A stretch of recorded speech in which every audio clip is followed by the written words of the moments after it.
Amados hermanos, en nuestro Señor Jesucristo y en el corazón de la Virgen María, nuestra Madre. Hoy, fiesta solemne de Pentecostés, con motivo de la cual, y según el rito llamado extraordinario o latino que celebramos, la Iglesia propone a nuestra consideración, una vez más, un fragmento del discurso de nuestro Señor en la noche de la última cena, referente, y hoy con todo motivo, al Espíritu Santo. Pero dado que las palabras del Señor,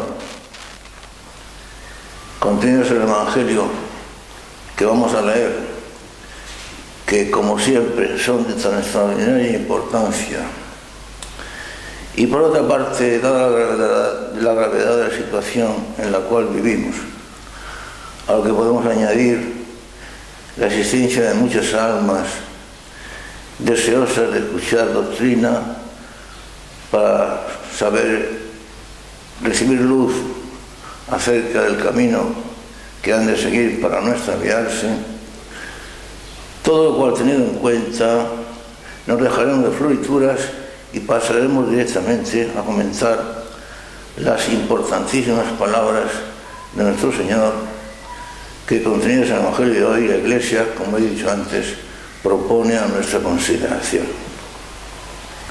Las palabras de Jesús en el Evangelio de hoy dicen así: si alguno me ama, guardará mi palabra, y mi Padre lo amará, y vendremos a él y haremos morada en él. Quien no me ama no guarda mis palabras. La palabra que escucháis no es mía, sino del Padre que me ha enviado. Estas cosas os las he dicho estando con vosotros. Pero el Paráclito, el Espíritu Santo, que el Padre enviará en mi nombre, Él os enseñará todo y os recordará todas las cosas que yo os he enseñado. La paz os dejo, mi paz os doy. No como el mundo la da, os la doy yo. No se turbe nunca vuestro corazón, ni sea cobarde. Habéis oído que os dije, me voy y vuelvo a vosotros. Si me amarais, os alegraréis de que vaya al Padre, porque el Padre es mayor que yo. Os lo he dicho ahora antes de que suceda, para que cuando suceda creáis. No hablaré ya muchas cosas con vosotros, porque viene el príncipe de este mundo, el cual nada puede contra mí. De manera que, como veis, queridos hermanos, comienza nuestro Señor diciéndonos que guarda sus palabras aquel que lo ama, y el que no las guarda es porque no lo ama. De manera que ya sabemos, con palabras mismas del Señor, la razón por la cual muchos escuchan las palabras del Señor y las siguen, y otros muchos, los más, no las escuchan, las desprecian e incluso las odian. Razón, porque unos aman a nuestro Señor, que son aquellos que escuchan su palabra, y otros sencillamente no lo aman. En el mundo en que vivimos, incluida la Iglesia, hermanos míos, como sabéis muy bien, hay millones de personas a los cuales no les importa en absoluto la palabra de Dios. No es ya que la odien o dejen de odiar, sino que sencillamente no les importa. Claro está que el hecho mismo de que no les importe para nada la palabra de Dios indica que no aman a Jesucristo en absoluto. Ante esa situación, yo me pregunto, si pues Dios nos ha creado para amar y nos ha destinado al cielo, y el cielo y nuestro destino eterno es un destino de amor total que se nos da y cuya respuesta como un sí Dios espera de nosotros, es el reino del amor perfecto, en el cual encontraremos nuestra felicidad eterna y el cumplimiento del destino eterno para el cual habíamos sido creados. Pues si el reino de los cielos es el reino del amor, yo me pregunto, estas personas que jamás les ha importado la palabra de Dios, o sea, que jamás han amado a Jesucristo absolutamente para nada, ¿cómo esperan llegar al cielo? Y no hablemos de las personas que odian y que persiguen la palabra de Dios, que persiguen a aquellos que pretenden vivirla y ponerla en práctica. ¿Cómo tales personas pretenden entrar en el reino de los cielos? Claro que de escucharme tales personas me responderían: es que nosotros no creemos en el reino de los cielos, ni creemos en el infierno. Bueno, como tantas veces hemos dicho, la realidad de las cosas, hermanos míos, no depende de que nosotros las creamos o las dejemos de creer. Si yo pienso que el sol va a salir por el oeste, no por eso va a ser así. El sol seguirá saliendo por el este y poniéndose por el oeste.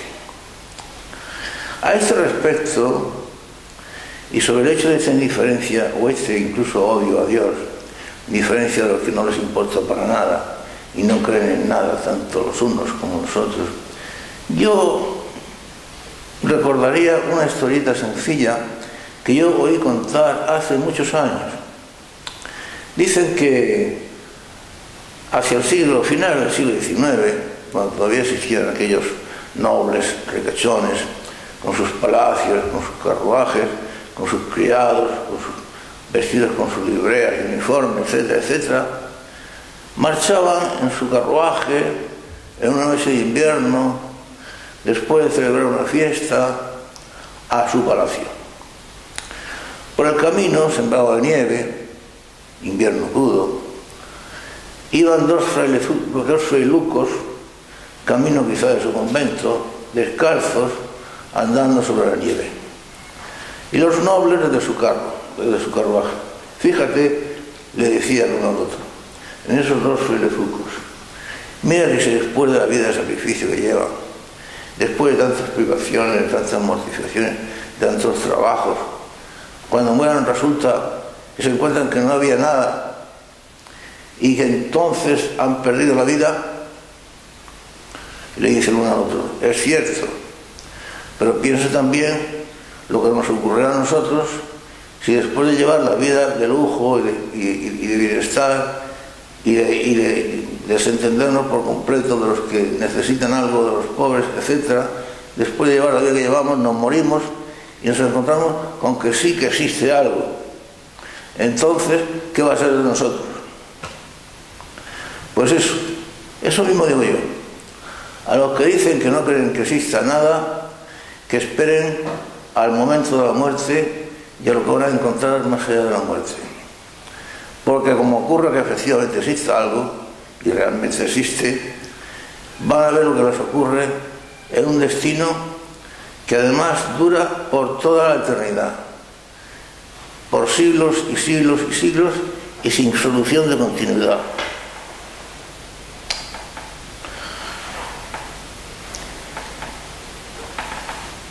Quien no me ama no guarda mis palabras. Habríamos de tener en cuenta, queridos hermanos míos, porque esto tiene una importancia trascendental, cómo el Señor nos insiste en que escuchemos sus palabras, las pongamos en obra y las guardemos. ¿Qué significa ese verbo de guardar, esa palabra de guardar sus palabras? Quiere decir ni más ni menos que las mantengamos tal como las hemos escuchado.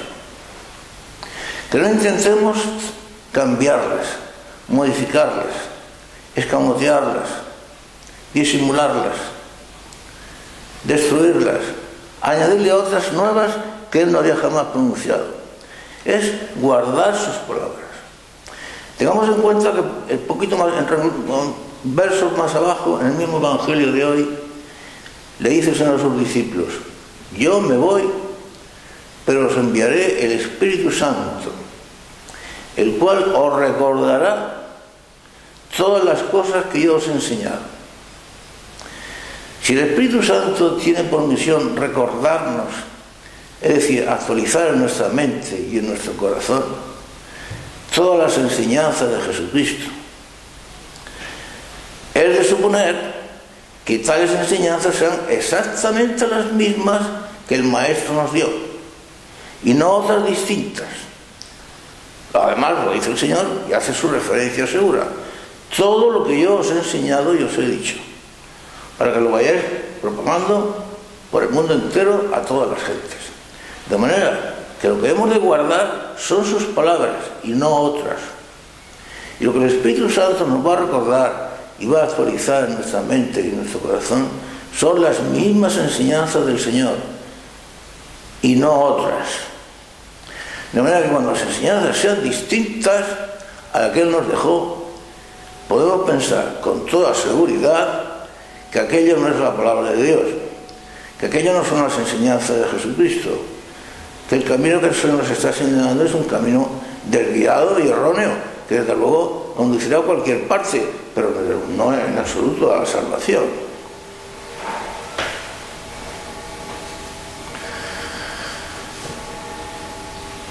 Fijaos, por ejemplo, en un texto de San Pablo, del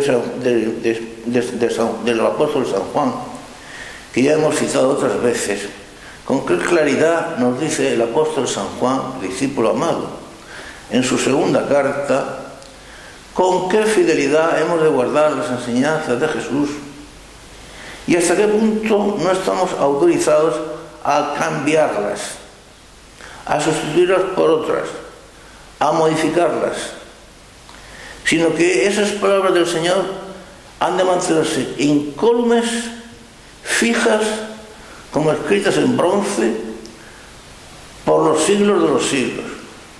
Dice así, aquí lo tengo anotado para no recitarlo de memoria. La segunda carta del apóstol San Juan, de los versos 9 y 10, dice así el apóstol. Por lo tanto, esto es palabra de Dios, como siempre digo. Esto es palabra de la Biblia, por lo tanto, esto es palabra del Espíritu Santo. Por lo tanto, esto no son palabras de teólogos de avanzada, ni conservadores ni progresistas, ni antiguos ni modernos.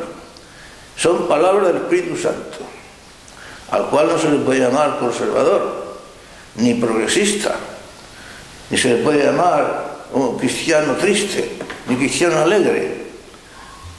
Es el Espíritu Santo. Oigamos las palabras del apóstol. Todo el que se sale de la doctrina de Cristo y no permanece en ella, no posee a Dios.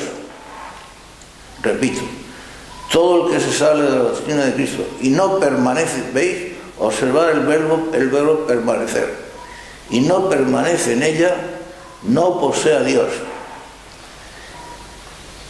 Quien permanece en la doctrina, ese posee al Padre y al Hijo. Pero si alguno viene a vosotros, sigue diciendo el apóstol, pero si alguno viene a vosotros y no transmite esta doctrina, no lo recibáis en casa ni lo saludéis. En nuestros tiempos al apóstol San Juan no se podría considerar como hombre ecumenista, ni como hombre ecuménico, ni como hombre abierto a todas las doctrinas, ni a todas las religiones. Más bien sería calificado como hombre cerrado y hombre obtuso. Bueno, pues entonces esas calificaciones caerían nada menos que sobre el Espíritu Santo. Imaginaos, por lo tanto, la locura donde nos metemos. Al apartarnos de las enseñanzas de Dios, al apartarnos de los caminos de Dios, al querer inventarnos doctrinas nuevas, al buscar caminos diferentes, estamos completamente locos. Pero sigamos con las palabras de San Juan en su segunda carta. Repito, si alguno viene a vosotros y no transmite esta doctrina, no lo recibáis en casa ni lo saludéis, pues quien le saluda se hace cómplice de sus malas obras. Segunda carta de San Juan, versos 9 y 10. Esto no es doctrina de ningún teólogo de avanzada, ni de ningún cardenal de último modelo, sino que es doctrina del Espíritu Santo. Pero remachemos también esto que acabamos de decir con palabras del apóstol San Pablo, contenidas esta vez en la carta dirigida por él a los Gálatas. Un texto que de todos nosotros conocido, porque yo ya lo he repetido en otras homilías, pero que es tan sumamente claro y tan tremendamente directo y tan agudamente punzante. Dice lo que tiene que decir sin rodeos, sin ambigüedades, yendo directamente al grano y exponiendo la doctrina, que es ni más ni menos que la palabra de Dios. Y dice lo siguiente el apóstol San Pablo en la carta dirigida a los Gálatas, precisamente en el capítulo 1, lo cito por si alguien lo quiere consultar, en los versos 8 y 9. Dice así el apóstol: son palabras duras. Aunque nosotros mismos o un ángel del cielo os anunciáramos un evangelio diferente del que os hemos predicado, entonces ese tal sea anatema, o sea maldito. El que anunciara un evangelio diferente del que os hemos predicado, sea anatema, sea maldito. Palabras del apóstol. Como os lo acabo de decir, os lo repito de nuevo, como dándole a esto una extraordinaria importancia. Como os lo acabo de decir, os lo repito de nuevo. Si alguno os anuncia un evangelio diferente del que habéis recibido, ese tal sea anatema.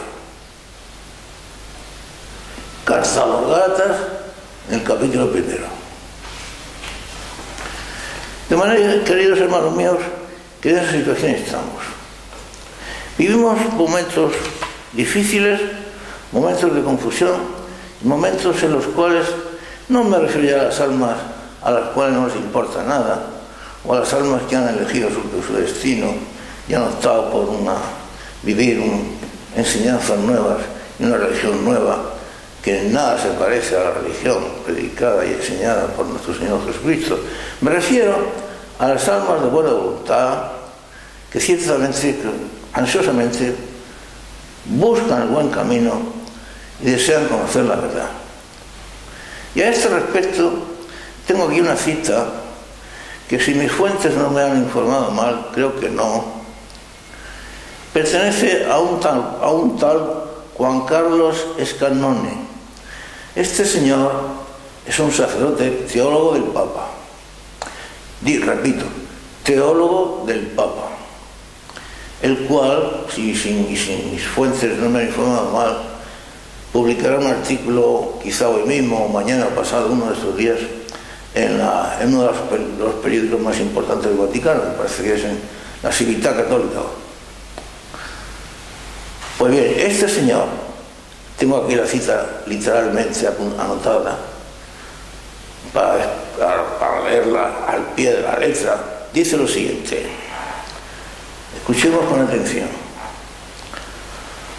Hablando a propósito de lo que dice el cardenal Casper, que defiende que se le pueda dar la Sagrada Comunión a los divorciados y vueltos a casar de nuevo, y que tales situaciones como la de los homosexuales o matrimonios homosexuales han de ser reconocidas y aceptadas por la Iglesia y el mundo de hoy, hablando este señor, teólogo del Papa, contra los que se oponen al cardenal Casper y a su doctrina, tan distinta a la doctrina mantenida por la Iglesia durante 20 siglos, hablando, dice así en su artículo literalmente: la analogía resulta una hermenéutica que se abre a la variación del significado de los conceptos. Los conceptos pueden variar. Ordinariamente sabemos que los conceptos no varían. Lo que varían son las palabras que expresan los conceptos. Por ejemplo, el concepto queso.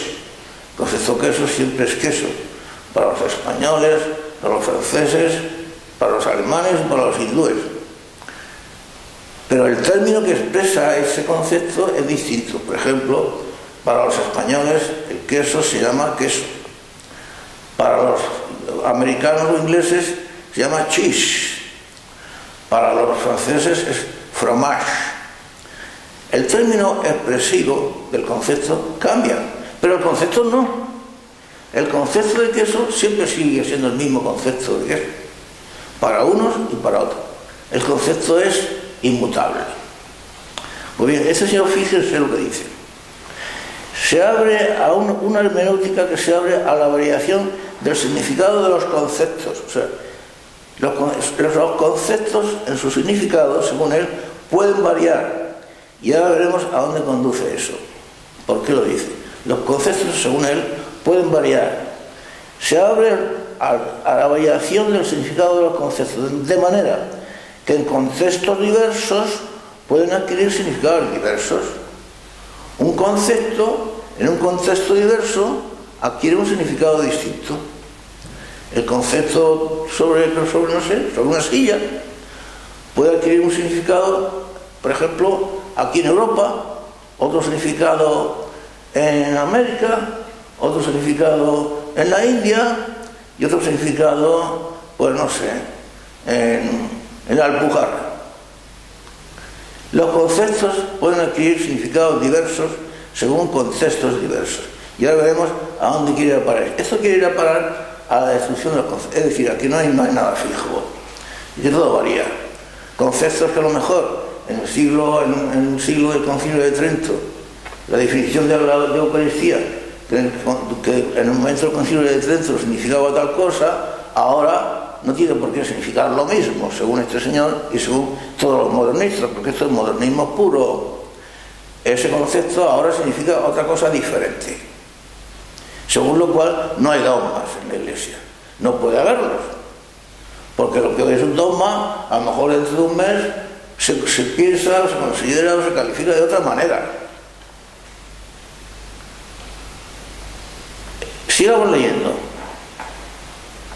De manera que en contextos diversos pueden adquirir significados diversos. Y sigue este señor teólogo del Papa. De esta manera no habría conceptos susceptibles de formulación definitiva. Ningún concepto puede tener una formulación definitiva, según él. No era que si el Concilio de Trento entendió tal cosa por lo que es la presencia real de Cristo en la Eucaristía, pues nosotros podemos entender una idea completamente diferente, porque el contexto histórico en el que vivimos es distinto al contexto histórico en el cual se celebró el Concilio de Trento. Sigamos. La teología, dice este sabio teólogo, la teología necesita estar abierta a la novedad de Dios que irrumpe y abre los moldes que elabora el hombre. Estas palabritas que parece que no tienen importancia, la tienen sin embargo. Dios irrumpe y abre los moldes, los cuales moldes elabora el hombre. Es el hombre el que elabora esos moldes, ¿eh? O sea, es el hombre el que elabora los dogmas. Fíjense ustedes si parece que no dicen nada. Esto es modernismo en su esencia más pura, la herejía modernista. Sigamos. Se trata, dice él, o los sabios teólogos, se trata de una novedad doctrinal a partir de las circunstancias en que se viven las realidades que habían sido conceptualizadas anteriormente en un contexto obviamente diverso, pero que ahora en un contexto obviamente distinto pueden ser conceptualizadas, como dice él, de una manera distinta. En definitiva, por lo tanto, quiere decir que no hay verdades fijas, que no hay dogmas. Yo me acuerdo, cuando yo era estudiante en la Facultad de Derecho, teníamos un profesor muy sabio, un profesor que luego fue, cuando se constituyó en España el Tribunal Constitucional, cuando entonces se entendía que el Tribunal Constitucional iba a ser una cosa seria, este fue uno de sus miembros. Era un señor de una categoría internacional, reconocido como tal en el mundo entero. Era un jurista internacional, muy famoso. Nos explicaba un día la teoría según la cual pues las verdades son tales dentro de cada cultura determinada. Una verdad, no existen las verdades universales. Existe una verdad que puede ser tal en la cultura europea, pero que en la cultura china es diferente. Y en la cultura hindú pues es distinta. Una verdad, por muy verdad que sea en la cultura europea, en la cultura occidental, no tiene por qué ser lo mismo en la cultura oriental. Y decía nuestro profesor, bueno, esta afirmación vale para una cultura, pero no para las demás.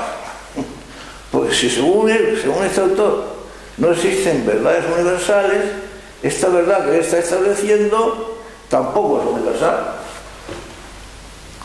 Y es que, como hermanos míos queridos, aunque a algunos de vosotros no sepáis mucha filosofía, el escepticismo se muere la cola, se encierra en sí mismo, se coge a sí mismo. Decían que antes se coge a un embustero que a un cojo. Pues bien, esta es la situación. Y ante esta situación de desconcierto y esta situación en la que muchos tratan de imponer como un dogma inflexible ciertas verdades, yo me pregunto, pero vamos a ver, se persiguen a ciertos cristianos porque dicen que practican verdades o doctrinas preconciliares. Está prohibido practicar doctrinas preconciliares. Pero yo me pregunto, hermanos míos queridos, vamos a ver, ¿acaso la Iglesia comenzó en el Concilio Vaticano II? Si no podemos dudar de la licitud del Concilio Vaticano II, y no dudamos, ¿por qué vamos a dudar y con qué derecho vamos a dudar de la licitud de los concilios anteriores? ¿Por qué vamos a dudar de la licitud de un magisterio enseñado y predicado por la Iglesia a través de más de 20 siglos, y por autores tan eminentes como los santos padres, como un Santo Tomás de Aquino, un San Gregorio, un San Atanasio, un San Roberto de Bellarmino y tantos otros? Unos papas tan eminentes y santos como San Pío X o San Pío V, etc. ¿Este magisterio es malo? ¿No vale? ¿Es rechazable? Una práctica, como dicen algunos, preconciliar, por ser preconciliar, ha de ser rechazada. ¿Con qué derecho? Es que la Iglesia, repito, comenzó en el Concilio Vaticano II. Es que la Iglesia lo comenzó con Jesucristo. Pues según la doctrina que rechaza todo lo que sea preconciliar, las enseñanzas de Jesucristo, los evangelios, las enseñanzas de los apóstoles son preconciliares. El Concilio de Nicea, que definió la cristología, la persona y las dos naturalezas distintas en Jesucristo, una divina y otra humana, en su única persona divina, etc., pues este concilio tampoco vale. Pero nos quedamos solamente con un concilio, el Vaticano II, que por otra parte, según confesión propia, tampoco es concilio dogmático, sino puramente pastoral. Pero bueno, ¿dónde vamos a parar? Yo por eso me compadezco de estas pobres almas confusas, que a veces no son comprendidas, que incluso son perseguidas, que no saben qué hacer. Yo les diría a estas almas bondadosas que hicieron sus votos, que hicieron sus promesas en un monasterio, en un convento, en una congregación religiosa, dispuestas a vivir un carisma especial, el propio de su orden. Y ahora se trata de imponérseles por la fuerza un carisma distinto, que además no tiene visos de ser evangélico. Unos cultos y unas doctrinas distintas, o sea, una destrucción de su propio carisma.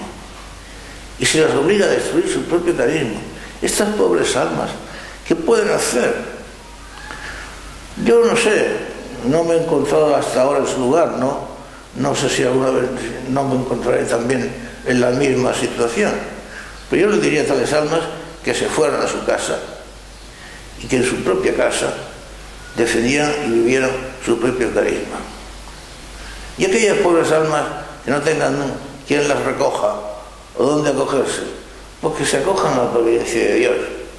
Y si tienen que pedir limosna o pasar hambre, que pidan limosna o pasar hambre, pero todo es preferible a permitir la destrucción del propio carisma y a que se les imponga un modo de vida que supone una especie de carisma o unas doctrinas absolutamente contrarias a aquellas por las cuales consagraron su vida, emitieron sus votos, vivieron tantos años de consagración.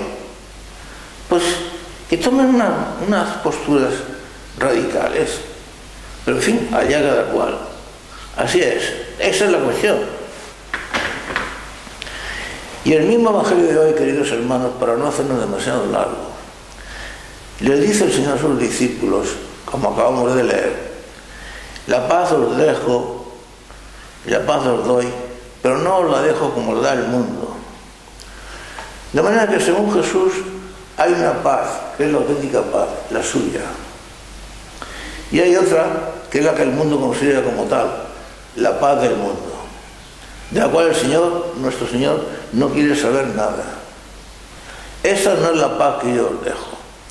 Y yo me pregunto, sin embargo, desde hace demasiado tiempo a esta parte, la Iglesia únicamente predica la paz del mundo. Pero la paz de Jesucristo, esa paz acerca de la cual, si tratáramos de explicarla diciendo que es la paz del corazón, la paz de Dios en nuestra alma, siendo eso verdad, sin embargo, sería una explicación completamente insuficiente, porque la paz de Dios en nosotros, nuestra alma, es algo inefable, inexpresable, imposible de explicar con palabras. Esa paz de Dios en el alma, puesta en aquel que la posee por la gracia, que le hace incólume a los embates del mundo, que le da fortaleza para vencer los sufrimientos y las dificultades, que le proporciona sabiduría para saber responder a sus contrarios.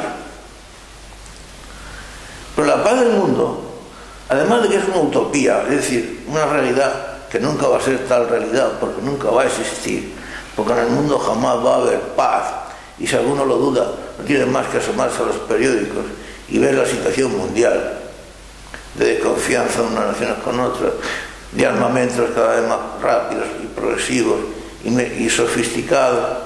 La paz del mundo es una utopía. ¿Cómo la Iglesia se atreve a ir a organismos internacionales a hablar de que la Iglesia está dispuesta a promover la paz del mundo? Pero si eso no es la misión de la Iglesia, porque además Dios no le puede proponer a su Iglesia misiones imposibles. Esas son propias de las películas, las misiones imposibles, donde existen héroes especializados capaces de realizar aventuras inverosímiles, pero eso son fantasías cinematográficas o novelescas. La paz del mundo es una utopía imposible. La paz del mundo, Jesucristo, como lo vemos en el Evangelio de hoy, la excluye a Jesús expresamente como misión de su Iglesia. Esa no es la que yo os doy. Yo os doy mi paz. Tenedlo en cuenta eso, queridos hermanos. Cuando oigáis hablar a muchos jerarcas de la Iglesia, incluso en foros internacionales, de la paz, pronto veréis, a poco que los escuchéis, que se refieren a la paz mundana. ¿Pero qué sentido tiene hablar de la paz mundana? Que, repito, es una pura mentira, es una pura utopía, es una falsedad, y además es completamente extraño a la misión que Jesucristo le encomendó a su Iglesia. Dice el Señor en el Evangelio de hoy que ya no os hablaré muchas cosas estando entre vosotros, porque me voy y llega el príncipe de este mundo. Otra advertencia que fácilmente olvidamos, hermanos míos queridos, y que debíamos de tener en cuenta. Según el Señor, después de su marcha a los cielos, después de la ascensión y antes de su segunda y definitiva venida, entra en la acción el príncipe de este mundo. Y tener en cuenta que comienza nuestro Señor llamándolo príncipe de este mundo. Y se llamaba príncipe de este mundo es porque es el que gobierna este mundo. No lo olvidemos. Cuando intentemos llevar a cabo nuestras actividades como cristianos, como ciudadanos de este mundo, porque somos ciudadanos también de este mundo mientras peregrinamos, cuando intentemos llevar nuestras actividades en medio del mundo, recordemos siempre que el príncipe de este mundo es Satanás. No nos puede extrañar, por lo tanto, que seamos siempre perseguidos, incomprendidos, preteridos, olvidados. Es nuestra misión. La senda que conduce al cielo es una senda empinada, abrupta y difícil, mientras que la senda que conduce a la perdición es ancha, cómoda, y por ella marcha mucha gente, mientras que por la primera, la que conduce a la vida, según palabras del mismo Jesucristo, por ella va muy poca gente. No nos podemos extrañar, hermanos míos queridos, los que peregrinamos en este mundo, que seamos perseguidos, que seamos incomprendidos. Al fin y al cabo estamos gobernados por el príncipe de este mundo. El príncipe de este mundo que nos gobierna siempre, de una manera aparentemente indirecta, aparentemente por medio de sus sicarios que unas veces se llaman políticos, otras veces se llaman gobernantes, otras veces se llaman personas influyentes, todos imbuidos del espíritu de Satanás. Porque es así. Sería espantoso que nos enteráramos y nos asustaríamos bastante del número de gobernantes que no es que estén imbuidos del espíritu de Satanás, es que están enteramente poseídos por Satanás. Y estos son los que nos gobiernan. Pero en medio de este ambiente y salvando estas dificultades, cosa que haremos con la gracia, porque sufriendo participamos de los sufrimientos y de la muerte de nuestro Señor, precisamente así es como participaremos también de los gozos que produce en nuestra alma el Espíritu Santo, porque, como decía San Juan Bautista, habrá alegría mayor que acompañar al esposo y escuchar la voz del esposo. Cierto que mientras peregrinamos seremos perseguidos y sufriremos, como decía la carta a los Hebreos, a los que pretendan vivir según Cristo padecerán persecución, cierto, pero mientras caminamos compartimos los sufrimientos de Él, de Jesús. Y es tan hermoso, decía San Juan Bautista, caminar con el esposo y escuchando la voz del esposo hasta el punto de que decía el precursor: por eso mi alegría es completa.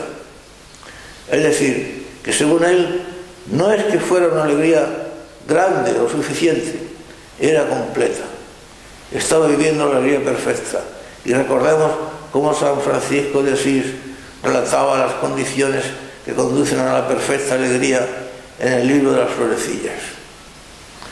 Cómo nos contaba el camino por el cual habíamos de andar para conseguir esa perfecta alegría, para la cual hemos sido creados, para la cual habíamos nacido y para proporcionar la cual Dios nos espera desde siempre.